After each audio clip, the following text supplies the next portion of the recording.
गांव के एक छोटे से घर में सदा मुस्कुराती रहती थी एक लड़की साक्षी। उसके माता पिता की उम्र कम थी और पिता की अचानक मृत्यु के बाद साक्षी की मां ने घर की सारी जिम्मेदारियां उठानी शुरू की। साक्षी की उम्र केवल 16 साल थी, पर उसकी आंखों में एक अद्भुत आत्मविश्वास था। वह जानती थी कि उसके परिवार की खुशियां अब उसके हाथ में हैं। हर सुबह साक्षी उठकर अपने छोटे भाई बहनों के लिए नाश्ता बनाती, घर की सफाई करती और फिर स्कूल के लिए निकल पड़ती। स्कूल का रास्ता लंबा और कठिन था।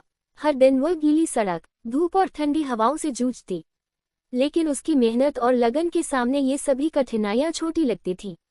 एक दिन स्कूल में उसने सुना कि गांव में शहर की नौकरी पाने का प्रतियोगिता आयोजन होने वाला है। विजेता को एक अच्छी नौकरी और परिवार के लिए स्थिर जीवन मिलेगा। साक्षी ने ठान लिया कि वह इस प्रतियोगिता में भाग लेगी और अपने परिवार की तकदीर बदलेगी। प्रतियोगिता के लिए आवेदन करने के बाद साक्षी को पता चला कि प्रतियोगिता सिर्फ पढ़ाई में तेज और शहर के बच्चों के लिए थी। गांव की साधारण लड़की के लिए ये चुनौती बहुत बड़ी थी, लेकिन साक्षी ने हार नहीं मानी। उसने गांव के पुराने पुस्तकालय से किताबें लीं, शहर के बच्चों की तरह खुद को तैयार किया। रात को घर की बत्ती बुझने के बाद भी वह टॉर्च की रोशनी में पढ़ाई करती रहती। साक्षी की मेहनत देखकर उसकी माँ भी गर्व महसूस करती। उसने कहा, बेटी तू अकेली नहीं है, हम सब तेरे साथ हैं। साक्षी के मन में एक नया विश्वास जगा। वह जानती थी कि कठिनाइयां केवल उस व्यक्ति को चुनौती देती हैं जो सफल होना चाहता है। एक दिन प्रतियोगिता की तैयारी के दौरान साक्षी मिली अद्वितीय नाम के एक लड़के से। अद्वितीय शहर का रहने वाला था और बहुत तेज तर्रार था।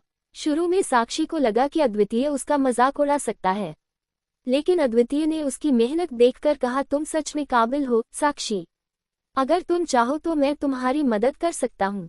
साक्षी ने शुरू में इनकार किया, लेकिन धीरे धीरे दोनों की दोस्ती गहरी होती गई। अद्वितीय ने साक्षी को नई तकनीकों और रणनीतियों के बारे में सिखाया, जिससे साक्षी की प्रतियोगिता में तैयारी और बेहतर हो गई। साक्षी के परिवार ने उसकी मेहनत देखकर गांव के लोगों की मदद भी ली। गांव वालों ने उसे किताबें, नोट्स और अध्ययन के लिए शांत जगह देने में सहयोग किया। साक्षी ने महसूस किया कि सफलता केवल अपनी मेहनत से नहीं, बल्कि लोगों के समर्थन से भी आती है। यह एहसास उसके मनोबल को और बढ़ा गया। प्रतियोगिता का दिन आया। साक्षी ने अपने छोटे भाई बहनों को वादा किया कि वह घर लौटकर जीत के साथ आएगी। प्रतियोगिता कठिन थी, सवाल बहुत मुश्किल थे। शहर के बच्चे जो पढ़ाई में तेज थे, उनके जवाब भी शानदार थे, लेकिन साक्षी ने हार नहीं मानी। उसने अपनी सच्चाई, लगन और अनुभव से जवाब देने शुरू किए। अद्वितीय भी उसके साथ था। उसने साक्षी को मानसिक समर्थन दिया और उसके आत्मविश्वास को बनाए रखा। प्रतियोगिता के पहले राउंड के बाद साक्षी को लगा कि शहर के बच्चों की तुलना में वह थोड़ा पीछे है। कुछ सवाल उसे बिल्कुल समझ नहीं आए, लेकिन साक्षी ने हार नहीं मानी। उसने खुद से कहा, अगर मैं खुद पर विश्वास रखूंगी और हर कठिनाई का सामना करूंगी तो कोई मुझे रोक नहीं सकता। रात को उसने अद्वितीय के साथ पुराने सवालों को दोहराया और नई रणनीतियां बनाई। वह जानती थी कि सफलता का रास्ता केवल मेहनत और धैर्य से गुजरता है। दूसरे राउंड में प्रतियोगिता में बेहद कठिन सवाल आए। शहर के बच्चे जल्दी जल्दी उत्तर दे रहे थे। साक्षी के हाथ कांप रहे थे, लेकिन उसने सावधानी से और सोच समझकर हर सवाल का जवाब दिया। साक्षी के इस धैर्य और समझदारी ने निर्णायकों को भी प्रभावित किया। अद्वितीय ने कहा, तुमने अपनी मेहनत और धैर्य से साबित कर दिया कि कोई भी बाधा तुम्हें रोक नहीं सकती। साक्षी के मन में एक नई शक्ति जागी। वह जानती थी कि सफलता अब केवल उसके कदमों की दूरी पर है। अंतिम राउंड में सवाल और भी चुनौतीपूर्ण थे। प्रतियोगिता का माहौल तनावपूर्ण था। सभी प्रतियोगी अपने अपने स्तर पर बेहतरीन प्रदर्शन कर रहे थे, लेकिन साक्षी ने हार नहीं मानी। उसने अपने दिल और दिमाग की पूरी ताकत लगाई। हर सवाल को ध्यान से पढ़ा, हर विकल्प पर सोच विचार किया और उत्तर दिया। अद्वितीय ने देखा कि साक्षी का आत्मविश्वास उसके प्रदर्शन को और मजबूत बना रहा है। तुम सच में असाधारण हो साक्षी, उसने कहा। प्रतियोगिता के परिणाम घोषित हुए। जब साक्षी का नाम विजेता के रूप में आया तो पूरे गांव में खुशी की लहर दौड़ गई। साक्षी की मां ने आंसू बहाते हुए कहा, बेटी तुम्हारी मेहनत ने सबको गर्व महसूस कराया। साक्षी ने अपने छोटे भाई बहनों को गले लगाते हुए कहा, हमारी मेहनत कभी बेकार नहीं जाती।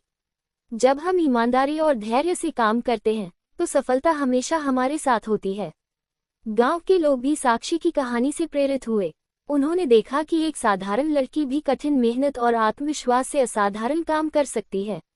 विजय के बाद साक्षी ने शहर में नौकरी शुरू की। वह अपने परिवार के लिए सुनहरा भविष्य लेकर आई। उसने गांव के बच्चों के लिए भी एक पाठशाला और पुस्तकालय शुरू किया ताकि और भी लड़कियां अपने सपनों को साकार कर सकें। साक्षी की कहानी ने सभी को सिखाया कि मेहनत और धैर्य से कोई भी मुश्किल आसान हो सकती है। सपनों का पीछा करना और आत्मविश्वास रखना जीवन में सफलता की कुंजी है। परिवार और समुदाय का समर्थन हमेशा मुश्किल समय में मदद करता है। साक्षी ने अपनी सफलता के साथ यह भी साबित किया कि सच्चा संघर्ष केवल खुद को सुधारने और दूसरों के लिए प्रेरणा बनने के लिए किया जाता है। साक्षी की मुस्कान अब केवल उसकी नहीं बल्कि पूरे गांव की खुशियों का प्रतीक बन गई थी। कहानी समाप्त।